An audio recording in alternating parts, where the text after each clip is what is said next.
Halo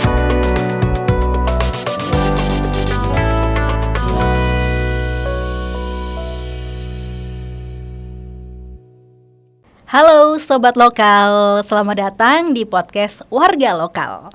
Explore, experience, enjoy. Barengan Ica Dara hari ini ya, kita kenalan dulu nih teman-teman sama podcast Warga Lokal.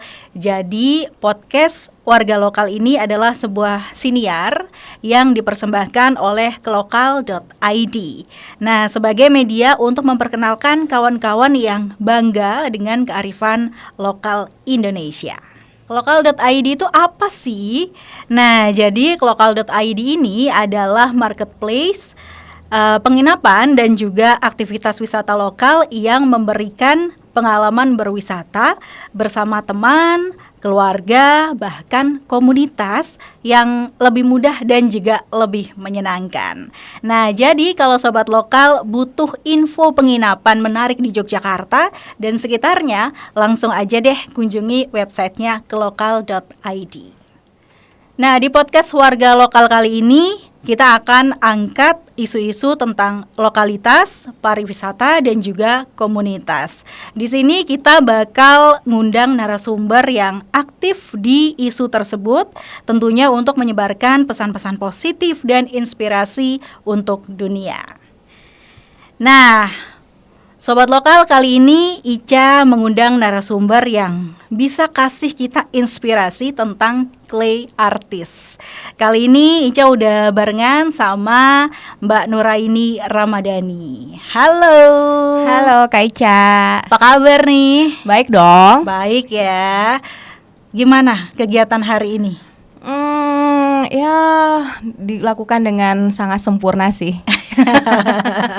Oke, jadi Nuraini Ramadhani ini ya Sobat Lokal, dia pemilik ya, betul. Dari Rene Putri dan juga Happy Harbor. Betul sekali. Betul. Nah, panggilannya apa sih kalau boleh tahu? Biar kita lebih akrab gitu. Oke, aku biasanya sih dipanggil Re ya. Jadi Re itu diambil dari kata Nuraini Ramadhani. Jadi tuh sebenarnya panjang sih ceritanya karena zaman aku SMA itu ada temenku bilang Rai manggil aku Rai gitu kan. Tapi katanya menurut dia kok aku ilatku kok kurang cocok ya manggil Rai ya gitu kan. Jadi Rai aja ya gitu kan. Jadi orang keterusan jadi Rai. Oh, jadi kebarat-baratan ya. Diganti E ya. Bener gitu. Bahkan jadi kayak misalnya aku pesen di mana di coffee shop gitu kan. Aku misalnya atas nama siapa? Atas nama Rai gitu kan. Kadang suka kayak Mas Ray gitu. Ada Mbak Re. Oh, di gelasnya ditulisin Mas juga nggak? Iya, jadi suka dipanggil Mas. Oh, gitu. Apalagi kalau lewat chat ya. Iya, betul. Oke, nah hari ini kita bakal ngobrolin tentang clay nih. Ya. Nah, pengen banget juga tahu gimana sih awal mulanya, asal muasalnya kok bisa nyemplung di dunia clay ini. Ya, oke. Jadi emang sebelumnya kenapa bisa lahir yang tadi Mbak Ica ucapin ya, bahwa aku pemilik dari Rene Putri dan Happy Harbor itu sebelumnya memang aku pernah bekerja 6 tahun di sebuah perusahaan, itu di berbagai macam perusahaan sih Mbak kebetulan ya. Dan cuman salah satu perusahaannya itu aku pernah kerja di Shopee International Indonesia itu sebagai analis, kebetulan itu di bagian divisi Shopee Express. Jadi aku kayak ngurusin tentang paket-paket lah kayak gitu ya. Nah, karena merasa pekerjaannya begitu-gitu aja ya selama 6 tahun nggak ada progres yang berarti gitu ya.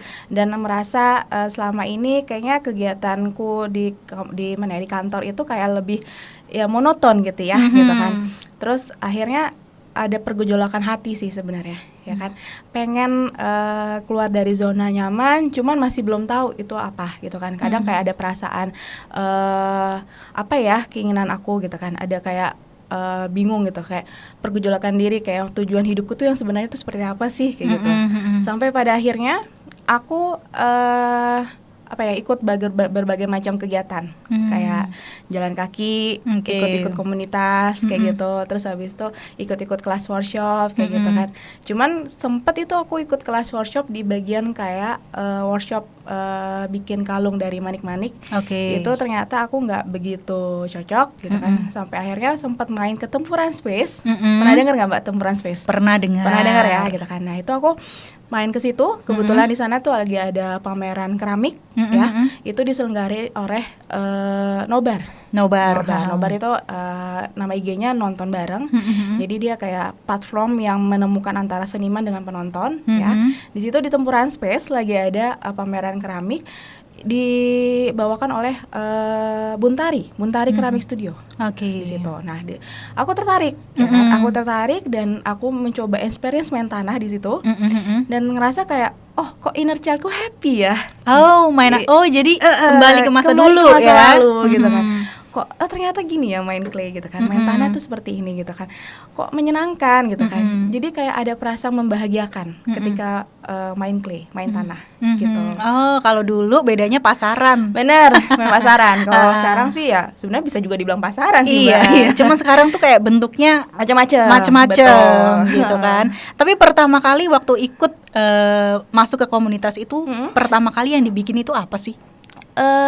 Kebetulan kalau komunitas itu kan sebenarnya jalan-jalan kaki aja sih, Pak. Oh gitu. Jadi kayak jalan-jalan kaki yang kayak semacam, aku dulu pertama kali itu sempat ikut Jogja Walking Tour. Pernah. Terus habis itu pernah main ikut jalan kaki ke Jog Good Guide. Terus habis itu ke Alon Melampah juga pernah. Terus habis itu pernah jalan-jalan ikut komunitas dengan berkenalan juga pernah gitu kan. Nah, aku merasa ketika aku ikut jalan kaki tersebut ternyata banyak kenal orang. Banyak orang gitu kan, dan dengan berbagai macam pengalaman-pengalaman gitu kan. Nah, dari situ aku kayak ngerasa banyak relasi yang bisa membuka jalanku bisa menuju ke pekerjaan sekarang ini gitu loh. Dari situlah aku kayak, oh ternyata menyenangkan juga ya untuk bisa jalan kaki bareng teman-teman yang lain kayak gitu. Nah, dari situ kayak merasa banyak relasi yang membuat aku tuh jadi banyak kenal tentang clay juga gitu. Oh, jadi dari jalan kaki terus dapat teman, bertukarlah pikiran di situ. Iya, gitu. Ternyata di situ banyak orang-orang kayak kamu gitu. Ternyata ada juga orang-orang yang pengen keluar dari zona nyaman, gitu. Yang tadinya dia merasa ya juga ya Mbak ya, ternyata kerja di kantoran tuh sangat monoton gitu kan. Kadang orang juga pengen keluar dari zona nyaman, cuman tidak berani untuk mengambil langkah. Iya gitu. betul. Takut ya, gitu ntar kan. kalau begini, takutnya begini. Gitu. Cuman akhirnya aku merasa ya memang karena merasa selama 6 tahun bekerja di kantor gitu kan, kayak gitu-gitu aja, dan akhirnya ya istilahnya sih pengen mengembangkan mimpi sih sebenarnya. Gitu. Memang dari awal aku tuh sebenarnya basicnya itu emang angkutan, Mbak. Jadi lompatnya jauh banget jauh ya. Jauh banget gitu kan. Jadi aku emang sempat kuliah profesi angkutan di UGM itu.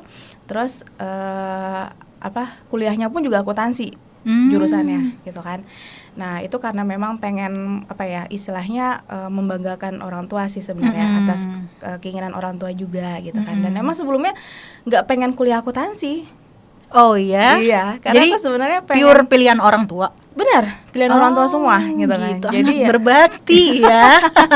Iya. Jadi pada awalnya tuh sebenarnya aku pengen kuliah di ISI sebenarnya. Oh, tapi emang minatnya tuh di seni ya ternyata. Iya, benar, minatnya emang di seni gitu kan. Cuman orang tua tidak menganggap apaan sih seni gitu. Waktu pertama kali aku mau masuk kuliah itu gitu. Jadi apa nanti gitu kan. Benar gitu kan. Terus akhirnya ya itu tadi aku bilang, karena udah merasa monoton bekerja selama 6 tahun di kantoran gitu kan. Terus kayak kok aku nggak bisa mengekspresikan ekspresiku gitu kan. Karena kayak kehilangan jati diri kan. Sebenarnya kan istilahnya ikut kemauan orang tua terus gitu kan. Sedangkan aku emang suka berbau hal-hal seni seperti itu gitu kan. Akhirnya udah dari situ explore sampai akhirnya ketemu nih ada jenis clay yang bisa mengering ketika transpose udara. Oh ya? Ya, jadi ada clay yang nggak cuman harus ada, biasanya tuh kan kalau clay tuh pakai harus pembakaran di oven. Betul. Kan, ya kan?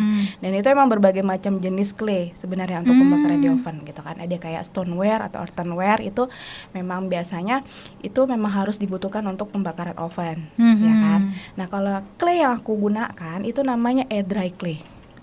Air dry clay, pernah dengar nggak Mbak? Belum sih. Belum ya. Baru ini nih teredukasi nih ya. Benar, air dry clay. Jadi clay yang bisa mengeras ketika transpose udara. Jadi dia sebenarnya claynya itu bisa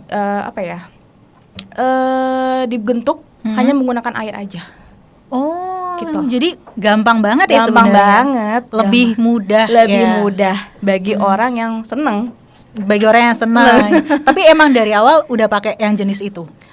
Kebetulan waktu pas nyoba di experience di main tempuran space itu kan pakai tanah liat asli. Maksudnya tanah liat yang jenisnya kayak untuk stoneware atau lempung atau lempung, tanah lempung. Oh, yang harus dibakar di yang oven harus dulu. dibakar. Nah, sedangkan aku cari-cari tahu kalau clay yang model yang seperti itu kayak harus membutuhkan oven kan. Nah, aku kayak mikir, aduh kayak oven terlalu ini deh, terlalu mahal deh gitu kan, budgetnya belum sampai ke sana gitu kan. Aku cari tahu ternyata ada, ya itu aku bilang ada clay yang bisa mengering ketika terekspos udara. Kayak gitu. Ovennya tuh sama nggak sih sama oven kue? Nggak pakai oven kebetulan, Mbak. Enggak, yang Oh, biasa. yang biasa. Itu setahu nggak sih, beda. Oh, beda. Beda. Kalau yang oven kue itu biasanya pakai jenis clay yang polimer. Banyak clay. banget ya banyak jenisnya. banyak banget. Tapi udah semuanya dicoba jenis itu? Kalau yang semuanya belum sih. Aku masih fokus ke air dry clay gitu kan. Karena kalau yang polimer itu memang teksturnya agak lebih lembut gitu. Jadi aku agak takut, masih belum takut mencoba gitu. Jadi lebih nyaman di air dry clay sih. Jadi kalau lebih lembut, dia teksturnya lebih susah dibentuk atau kayak gimana?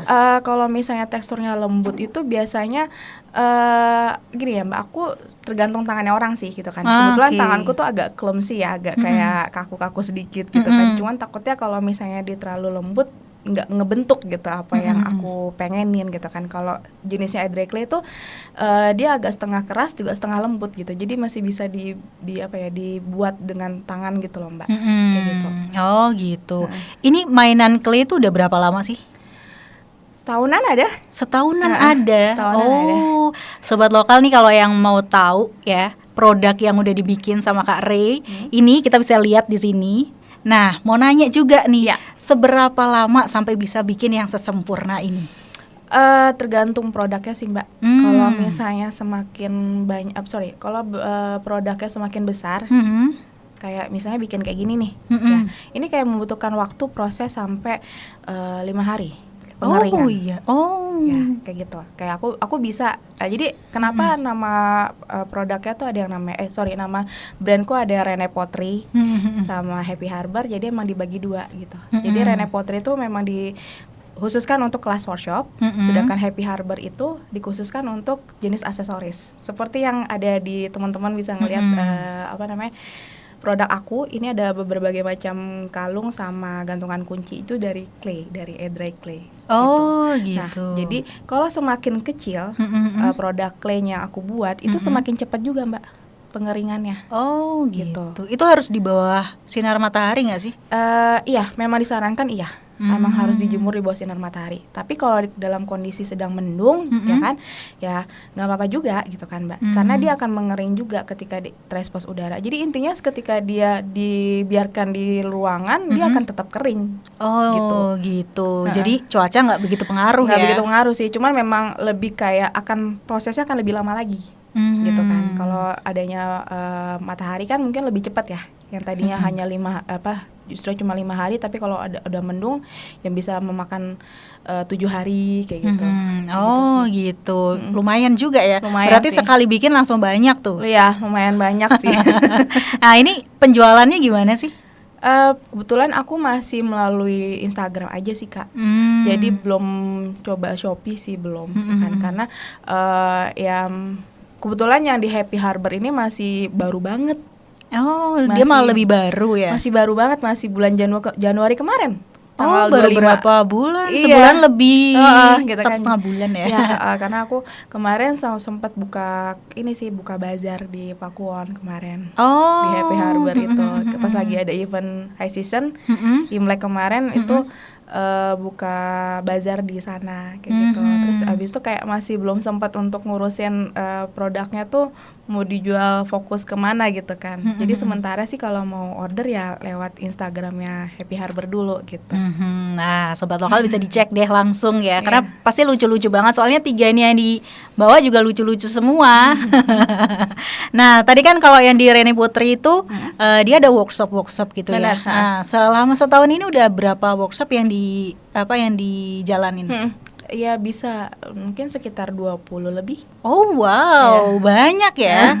Itu pertama kali berani akhirnya bikin workshop itu gimana sih ceritanya? Waktu itu karena ada tawaran Oke. dari teman aku, yang kebetulan teman aku tuh sempat kerja di TAFI, ya kan? Dia kerja di TAFI dan dia menawarkan diri, ayo Mbak, aku jadi kita collab, dia bilang gitu.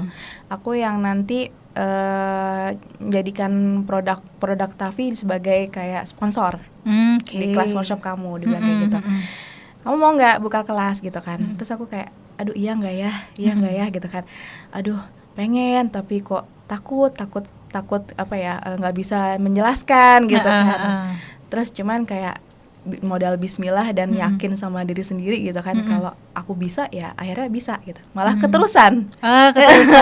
Itu workshop pertama kali itu dia jangka waktu dari Rene Putri berdiri itu berapa lama sih? Sebulan ada. Sebulan. Oh, wow.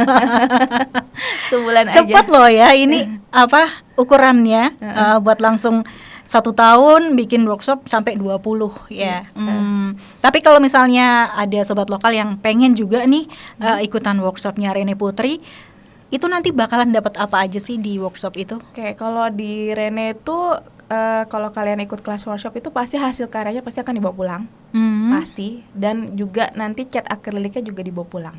Gitu. Jadi dengan harga yang ditawarkan oleh Rene Putri untuk kelas workshop itu udah kalian akan nggak sia-sia sih membawa produknya gitu kan. Maksudnya selain mendapatkan ilmu, juga teman baru, pastinya kan juga ada membawa hasil karyanya kan. Gitu. Senang dong ya pulang-pulang bawa karya gitu. Kan? Ntar keterusan deh kayaknya. Tapi kalau misalnya kita nyoba suatu hal baru, itu pasti bakal ada kendalanya kan ya. Pengen tahu juga nih kendala awal-awal ketika nyemplung ke dunia clay ini apa aja sih kendalanya? Kalau untuk kendalanya sih sebenarnya ada perasaan bosen sih Kak. Ya kebetulan emang aku orangnya agak cepat bosen sih gitu kan.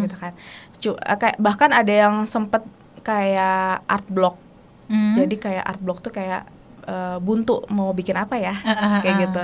Nggak ada ide gitu kan, mau bikin apa gitu kan. Cuman aku nggak memaksakan diriku sih. Kalau memang aku lagi buntu ya aku tidak memaksakan harus membuat saat itu juga gitu.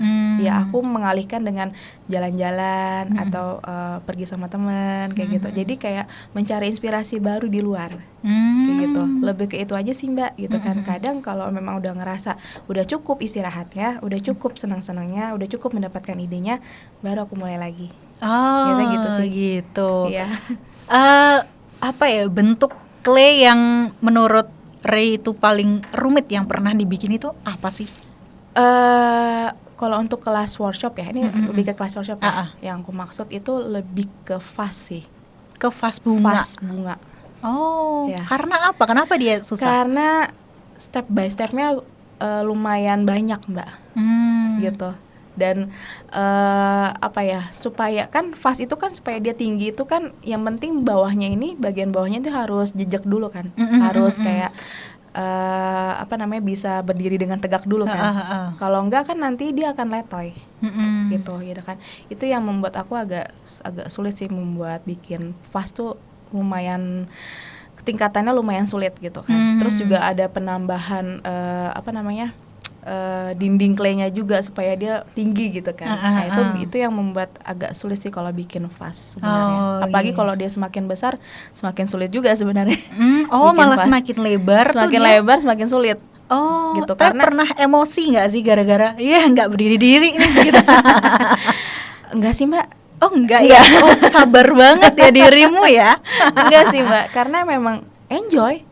Karena aku emang seneng bikin itu gitu kan. Mau sesulit apapun ya dinikmati aja prosesnya aja. Jadi mengakalinya adalah, kan aku bilang tadi ketika bikin vas itu yang penting bawahnya tuh harus jejak dulu, harus stabil dulu ya. Aku tunggu kering dia dulu. Gitu, baru ditambahin atasnya buat si dindingnya itu gitu kan. Karena kalau misalnya aku paksain buat penambahan dinding si claynya itu, otomatis dia akan letoy, akan jatuh, kan berat kan gitu. Nah kalau misalnya dia udah kering ya kan, itu otomatis kan masa si claynya tuh akan ringan, akan ringan, jadi nggak terlalu berat. gitu. Oh gitu. Ya, jadi ya udah enjoy aja gitu. Maksudnya kalau ngerjain nggak yang sampai emosi juga sih. Oh, menarik juga ya. Soalnya beberapa kali juga Ica nonton video, ada orang-orang yang bikin clay sampai emosi mereka. Iya. Tapi Ica nontonnya ketawa. Tapi kalau aku emosi ketika aku bikin produk nggak sesuai yang aku inginkan. Oh. Kayak misalnya aku pengen bikin kayak gini, tapi ternyata nggak sesuai yang aku inginkan gitu kan. Ya udah aku bentuk lagi dari awal. Oh gitu. Tapi kalau misalnya udah dibentuk terus dia nggak sesuai, itu bisa dipakai lagi nggak sih claynya? Kalau misalnya udah kering sih, dia nggak bisa diubah lagi jadi kayak clay basah gitu loh, Mbak. Jadi tetap harus ngambil yang baru gitu ya. Harus bikin yang baru lagi sih. Gitu kan. Itu kalau misalnya gagal-gagal butuh berapa banyak clay baru? Mungkin bisa sampai 3. Maksudnya kan aku kan beli dry clay itu kan sekitar 1 kilo ya. Itu sebenarnya bisa kalian kalau misalnya penasaran dry clay itu apa ya, kalian bisa coba beli di itu loh, di toko merah. Toko merah ada mereknya Das. Kalau kalian pernah tahu, pernah lihat, coba aja. Kalau penasaran cara bikinnya gimana, ikut kelas workshop aku. Nah, setali 3 uang dia. Iya benar.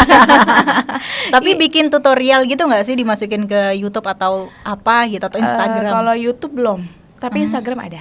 Oh, ada. Di Happy Harbor atau di Rene? Instagramnya Rene sih, Kak. Oh, jadi kalau bisa kalau mau lihat gimana sih caranya, tutorialnya bisa langsung ke Instagramnya Rene. Iya, Instagramnya Rene aja sih. Oke, nah ini balik lagi ke orang tua tadi ya. Orang tua kan pengen banget kamu ke akuntansi, jadi akuntan gitu ya. Nah, terus mendapati anaknya akhirnya terjun bebas nih masuk ke dunia clay. Tanggapan mereka kayak gimana sih?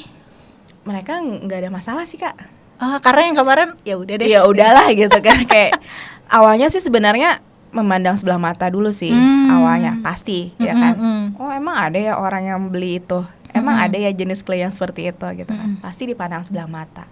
Ya awalnya juga sedih sih, kenapa kok seorang tua yang sebenarnya kita pengen punya dukungan dari orang tua, dari orang terdekat, tapi malah dipandang sebelah mata. Sedih sih, wajar. Tapi itu menjadi cambukan untuk aku sih, cambukan untuk aku supaya ya aku akan membuktikan kalau aku tuh bisa. Gitu. Dan akhirnya ketika aku membuktikan dan aku bisa, ya mereka pun memberikan restu gitu. Bahkan setiap minggu pasti mereka selalu nanya, nanti ada kelas workshop di mana? Kayak gitu. Jadi udah oke deh, emang anakku masuknya ke dunia seni gitu kan. Oke, nah buat kedepannya, buat Rene dan juga Happy Harbor ini bakalan kayak gimana sih pengennya? Pengennya sih aku pengen punya studio yang memang benar-benar kalian bisa ikut kelas workshop di studio aku gitu. Gitu. Kebetulan aku kalau setiap bikin produk itu dulunya awal pertama kali itu aku ngerjainnya di kamarku sendiri, Mbak. Jadi tuh kayak penuh banget itu loh, segala produk-produkku dan segala peralatan aku bikin clay itu penuh banget di kamar. Jadi kayak nggak ngerti mana kasur, mana tempat aku bekerja gitu kan. Itu dulu aku di kamar gitu kan. Sampai akhirnya karena tadi aku bilang orang tua akhirnya melihat oh ternyata anakku bisa, akhirnya di provide studio. Tapi studio kecil-kecilan gitu loh, kayak cuman semacam aku bikin produk ya di studio itu gitu kan. Nah, next stepnya sih sebenarnya pengen banget sih punya toko besar, bahkan punya studio yang memang mengangkat nama Rene dan Happy Harbor gitu. Jadi ada studio untuk kalian bisa ikut kelas workshop di situ, dan juga aku bisa menampilkan produknya Happy Harbor juga gitu. Oh, jadi kalau ada workshop nggak usah kemana-mana. Bener gitu. Ya. Jadi ya udah di stay aja di studioku gitu. Oke, biasanya kalau workshop itu berapa orang sih yang ikut? Kalau dulu aku minimal 2 orang. Oh gitu. Dulu pertama kali. Sekarang? Kalau sekarang minimal 5 orang. Minimal 5 orang. Oke. Untuk maksimalnya sih sekitar 15 sampai 20 orang. Gitu. Oke. Apa nih yang pengen disampaikan ke sobat lokal? Oke. Kalau teman-teman lokal pingin mencoba sesuatu hal yang baru, coba aja sih gitu kan. Karena emang seru kok. Meskipun awal-awal kayak merasa ragu, tapi ketika kalian ngerjain sesuatu yang memang kalian suka, pasti akan enjoy. Jadi lanjutin aja. Oke, jangan takut Jangan ya. takut, benar. Oke, thank you Thank buat you, Kak Ray Ica. ya. Thank you Ternyata banget. ngobrolin tentang clay Mhm. semenarik itu ya. Yes. Nah, kayaknya pengen coba juga sih. Kapan bikin workshop lagi? Tanggal 18 ada sih 18 Iya. ya. Bulan ini. bulan ini. Oh wow, siapa nih yang mau ikutan? Oke, buat sobat lokal, thank you banget ya udah nontonin kita di kesempatan hari ini, udah dengerin juga. Dan buat Ray, semoga sukses selalu. Terima kasih, ya. Kak Ica. Semoga bisa bikin studio yang proper juga Amin. buat Ray ini dan juga Amin. Happy Terima kasih Harbor. banget.